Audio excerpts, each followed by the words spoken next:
Good to go? Right. Frank, here with Frank Fuchs, OSS evangelist at Bing. Hi Marco. Hi, good to meet you. I just came out of your presentation last hour and a bit. Really good. Thank you very much for doing that and joining us here at Cepic. Thanks so much. What I've done is kind of pick up on a bunch of things. Clearly, search is incredibly important to our industry. Right. It impacts our industry massively, and it has led to some frustrations in the past. Yeah. Also questions, at the very least.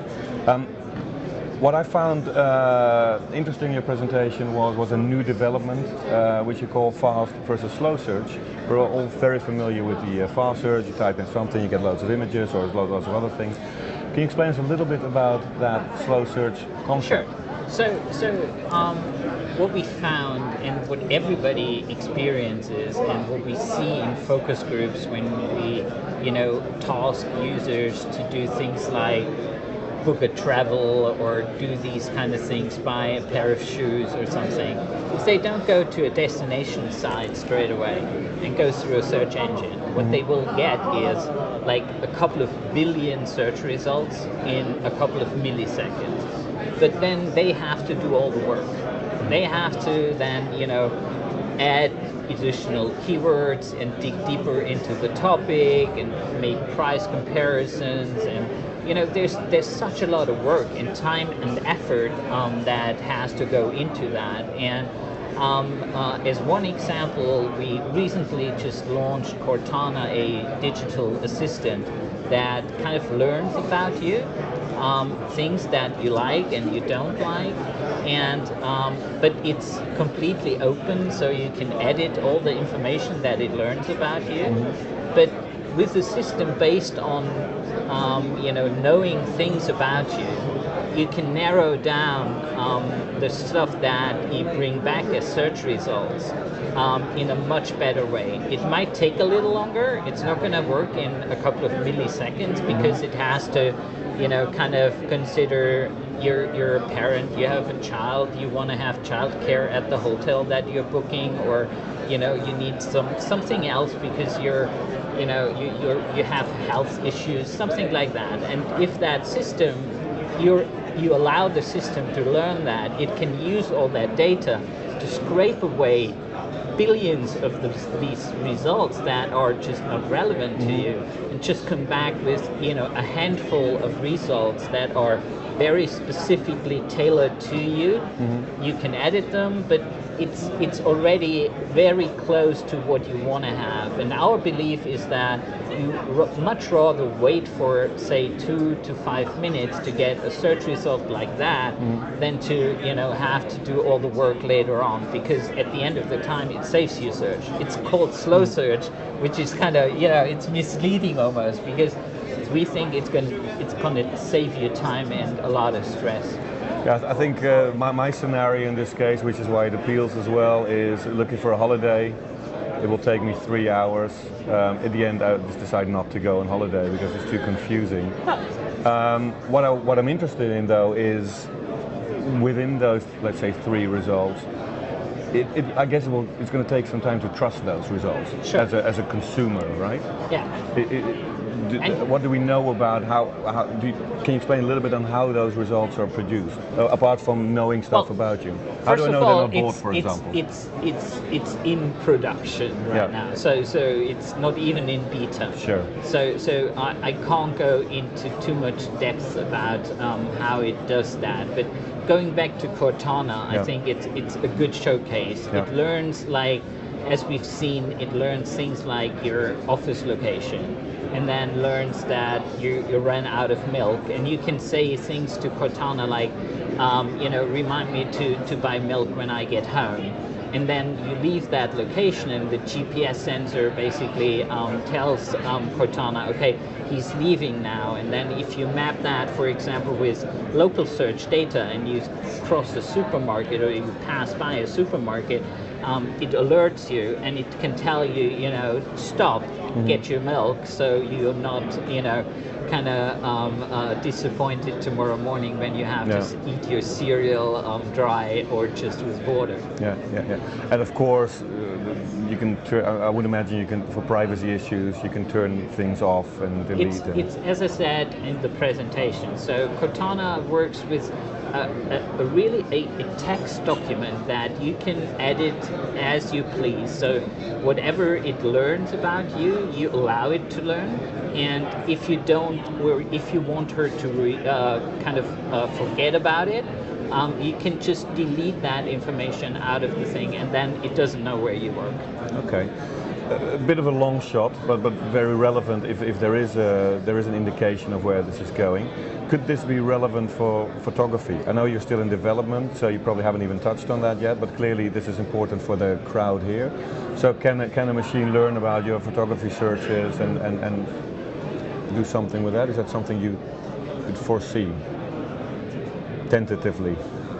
I mean, we'll have to, like, image search is one of the most popular searches or kind of verticals that we have, because it is a lot easier to digest for a person than text is, actually. So we see a lot of users going straight to image search to search for certain topics, and then they find qualitatively high profile pictures, if you will, and click on them to find the pages and then read the content there, because they know that if the pictures are good and the pictures are already very relevant to me, it's more relevant, or it's easier to find the really relevant kind of stuff this way than the other way around. So it'll come inevitably. So. Yeah.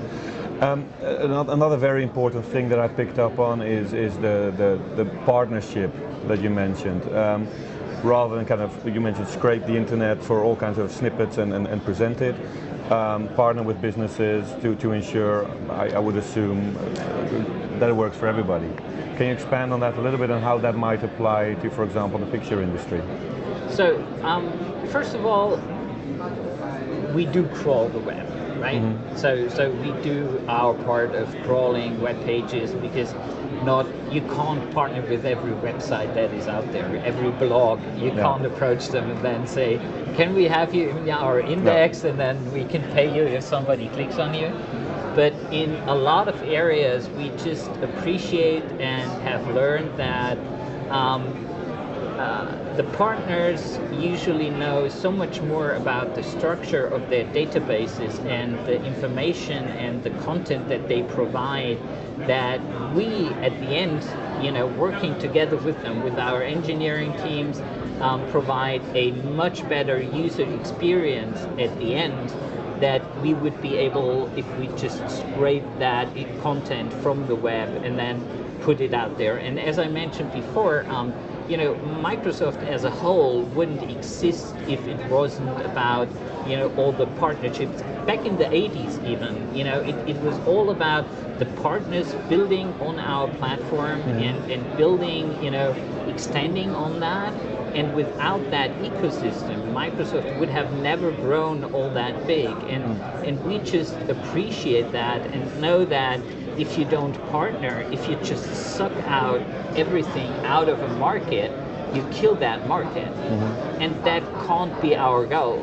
And therefore, we much rather go out and partner now at a, kind of more of a meta level right now with Windows 8.1, because we have to have partners that are capable to withhold the load, be responsive enough, but that will expand over time.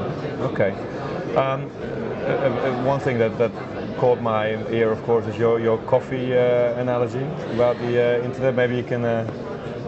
All right, so what I wanted to show with that picture was that, there's a lot of discussions going on about, should there be rules about websites being taken down, pictures being taken down, all these kind of things. And there are many cases where I think it's totally fine and everything should be done to take those things down. But the analogy that I wanted to make was that in the internet, it's much like once you pour milk into the coffee, you're not going to get it out again. And so I think that the legislators haven't really understood the technology behind it enough to come up with a reasonable kind of approach to how to handle that in a fair way to both parties. Because we appreciate that, if people steal your work, I mean, it's your work.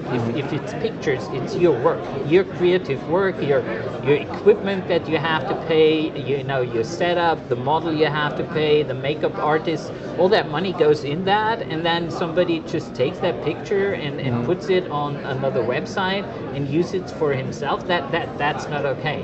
And therefore we appreciate that, and we know that search engines are one of the prime places where people go and look for these kind of types of contents. But at the same time, there is so many areas, gray areas, if you will, where it's not that clear.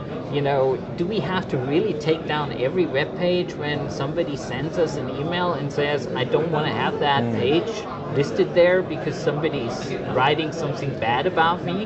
And we can't, employ as many lawyers as we would need to go through every of these cases. So I think there has to be a period of time where, the legislation, the industry, and the affected people like yourself or the picture industry, come together and find a solution that is feasible to kind of work with. And I mean, look at the Hollywood kind of issue.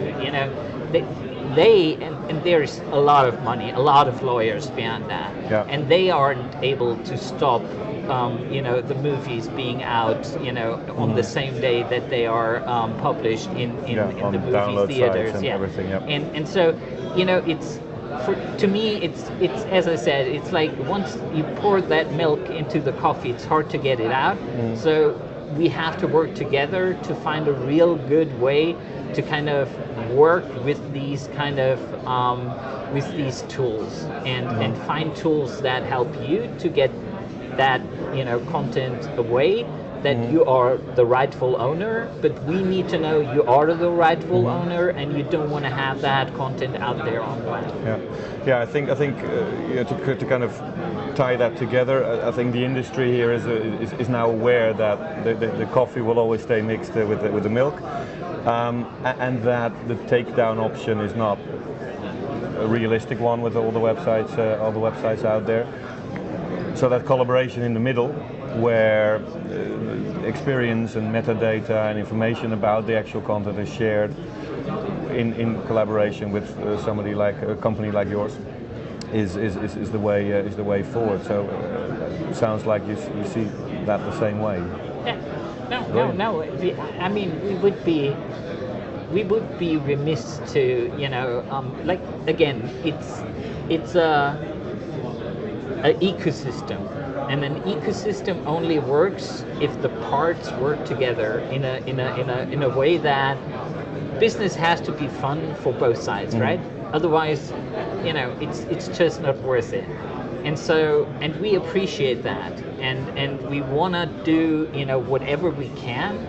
But right now, it looks like there's still a couple of steps to go till it's defined well enough to build systems that really cater to the needs and aren't kind of over amplifying and overdoing, because there is freedom of speech as well. There's a lot of things that come together in that topic, and we have to appreciate all these kind of factors, but I'm hopeful that there is going to be a good outcome to that, and a good way that, you know, this ecosystem can stay, and you know, more people can profit, and not just one system sucking out all the money out of the ecosystem.